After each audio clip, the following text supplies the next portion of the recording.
The ash is falling, guys, and it is all over us. I mean, we have ash everywhere.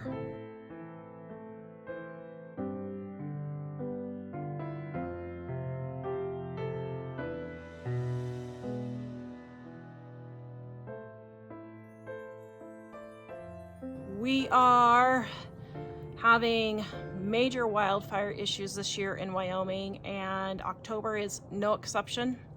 If you see stuff floating around behind me, that is ash that has actually fallen down. It has actually slowed down because the wind finally stopped just a little bit. But earlier, you can see it was everywhere. My son went to go work out last night. This is what it looked like. Is this not insane?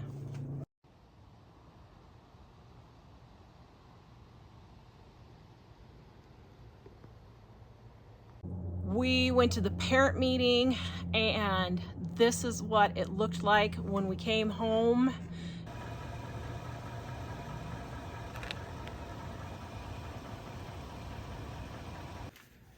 I thought, why did Mike go to the parent meeting with all this flour all over his shirt?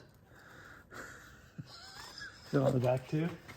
Oh, yeah, not as bad, but yeah. Oh, it's because it came off on the car seat.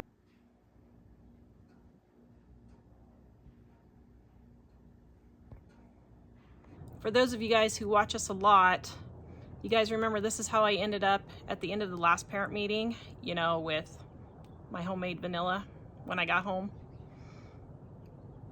Well, Mike prepared me for this parent meeting, and it went really well. Just had to throw that in there for you guys who have been watching for a while, but it's really bad here.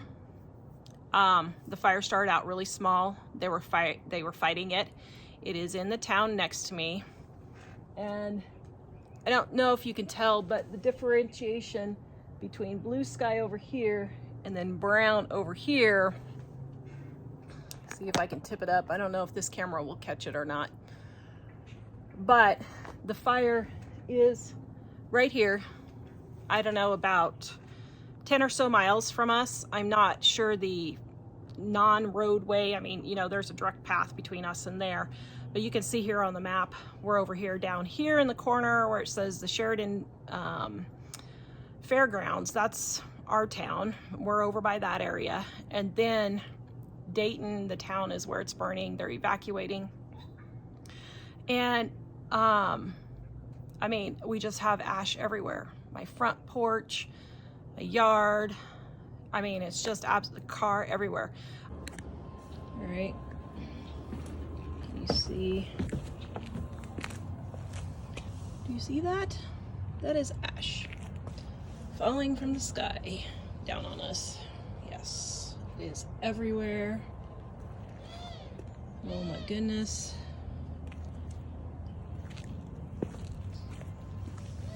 Look at that.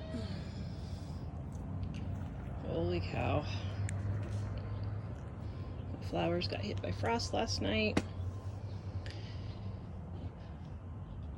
And my freshly painted cabinet that I was letting dry. Great. Oh well. We're having to wear masks because it's getting so bad. All right, BJ getting ready to go to the Going store. out in the wild in the middle of a wildfire. I feel like COVID, except it's the opposite. Now we have to wear masks outside. No kidding, good grief. And thankfully my son was visiting us so that he could help fix our car. We love you, BJ. We're having car problems, which I'm going to talk about that in just a second. But it's really bad here. So I'm going to talk about evacuating, because what also happened was, in the middle of this fire, our son was working in Yellowstone for the summer, and it was his day to come home. And the day before, they closed the roads So he couldn't get home the short route, because the short route is where the fire is. And,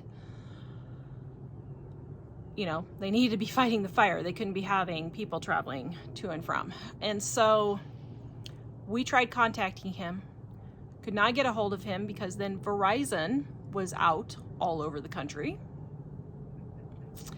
He was in Yellowstone, which has virtually no signal at all. I mean, if you're at the Yellowstone Inn, you might have a little bit of signal, but no signal in Yellowstone. Finally got a hold of him. He said, okay, I'm going to go through Billings to get home. The car was having problems. We weren't even sure if the car was going to make it home. Couldn't get it fixed. So it was not a really good situation. Well, then, just as he was getting ready to leave, then they closed the Billings Road to go up through Montana and come home. So he's like, okay, I'm on the way, the road's closed, but now I'm gonna try another route and see if I can get through there. I said, yeah, there's no fires. You can probably get through there. It was kind of a hairy situation, seeing if my son was gonna make it home.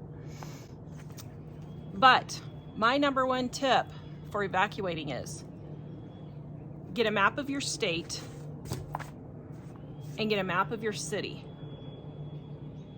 and put one in every vehicle. Keep one by the back door. Keep one, these are my extras in the house, in the garage, so that if for some reason somebody cleans out my car or something, which happens all the time, my kids or husband will clean out the car, and my emergency stuff that's in there will be sitting in the side of the garage because they're hauling something or something like that. I totally get it. But these are free at the rest area. These are free at my Chamber of Commerce. I got like 10 copies of each. Have maps of your state and your city in case the roads are closed and you cannot get out. Make sure you have cash on hand if the power is out and you cannot use the ATM to buy, or you cannot use cash or go to the ATM to buy what you need. Make sure your cars are continually filled with gas. Make sure you have extra gas cans full of gas. Just this week, before the strike happened, and actually I was doing it before the strike happened, and then I was like, okay, this needs to be done now. And thankfully the truck was empty of gas. We were able to empty all of our gas cans that we'd stored through the summer, and every spring and fall we put the gas that's in the gas cans in the vehicles, and then we go and refill them. Then we put stabilizer in them. Make sure you have gas. Make sure your cars are no less than half full. Always keep them at least half to 3/4 full. Make sure you have a bottle of water, several bottles of water in your car, a portable water filter in your car in case you need to stop by a stream and drink out of a stream. All of your important papers, are they all combined? Is your house in order? Is your house neat and tidy enough that if you have 5 minutes to evacuate, you can literally pick the things that you need and get out? Or is your house such a cluttered disaster that your passport is one place, your birth certificate's in another place, your driver's license is in another place, you can't find the dog leash, you can't find this, you can't find that, you can't find your coats? Get your house in order enough so that when these situations happen, you're not having to dig through clutter to find important papers. Make sure you have your ID. Make sure you have toilet paper in the car. 1 or 2 rolls of toilet paper in case you're having to do your business on the side of the road. Let me tell you, I have done my business on the side of the road a lot in my life. I mean, I'm probably 30, 40 times over my lifetime. I've had to do my business on the side of the road. And you want to have something to freshen yourself when you do. Because if you're drip drying sitting in the car, it's just not gonna smell good. If you're evacuating, make sure you have 3 days worth of clothes and at least 3 days worth of foods and snacks. And guys, I'm not talking you have to take the entire refrigerator. We only need 12 to 1500 calories to survive. We don't even need that many really. And a lot of us could survive on 800 calories and it would help us to lose a few pounds when we're doing this. So you don't need to go overboard on the food. You know, 1 box of granola bars per person would get you through 3 days. Survival. Get you 3 or 4 boxes of granola bars per person for several days. But have something that can sustain life. Before I go on to the next thing, guys, this video is brought to you by our Dining on a Dime cookbook. 25% off in the description below right now. And our recipes are easy, quick, your family will love them. And we have had viewer after viewer say they have saved money on their first trip to the grocery store just by reading through our cookbook, not even using the recipes, just reading the tips and tricks they have saved going to the grocery store. The link is in the description below to get our Dining on a Dime cookbook, 25% off right now. A small pillow, small blanket, so that if you're having to sleep in your car or sleep outside on the ground, it's not quite so hard. You might possibly be able to fall asleep, maybe. But you don't need your huge king size, I gotta have my leg pillow, my arm pillow, my neck pillow, my pinky toe pillow. You don't need to have this huge gigantic thing. But do you have some small travel pillows? Or do you have a jacket or coat or something that you could roll up and sleep on that if you're not needing to wear it? The next thing is have a place to evacuate to. Do you have friends? Do you have family that you can evacuate to stay at their homes? When we lost power for 3 weeks in Kansas about 15 years ago, thankfully my brother still had power and we were able to go over to his house to stay there, so we didn't have to be in a 35-degree house waiting it out. Now, would we have been able to do it? Yes, we would have been able to do it, but thankfully we had a place to go. So know, where are those places that you need to go, that you could go?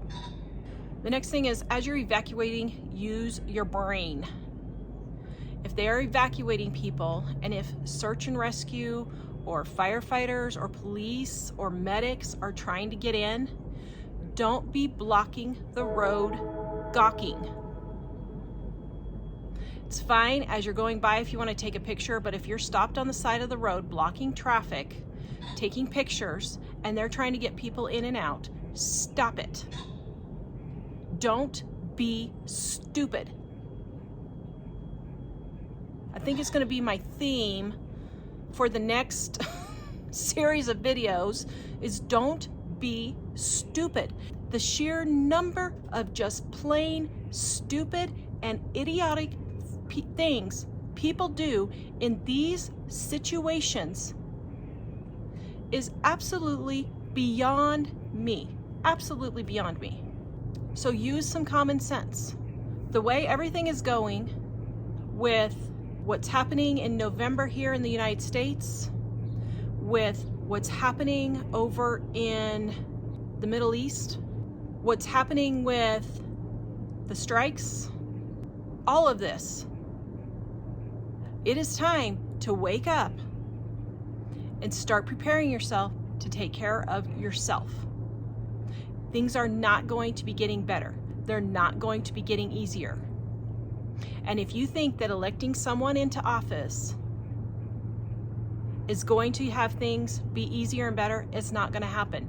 We may, if a certain gentleman gets into office, we may have a slight reprieve from some of the things that the people who have been in charge for the last 3.5 years have done to destroy our country. We may have a small reprieve from that, but it's not going to reprieve us from the natural disasters. It's not going to reprieve us from the wildfires. It's not going to reprieve us from job loss, from sickness. So we are giving you these tips and tricks to help you help yourself, but you have to realize it's up to you to take care of you and your family.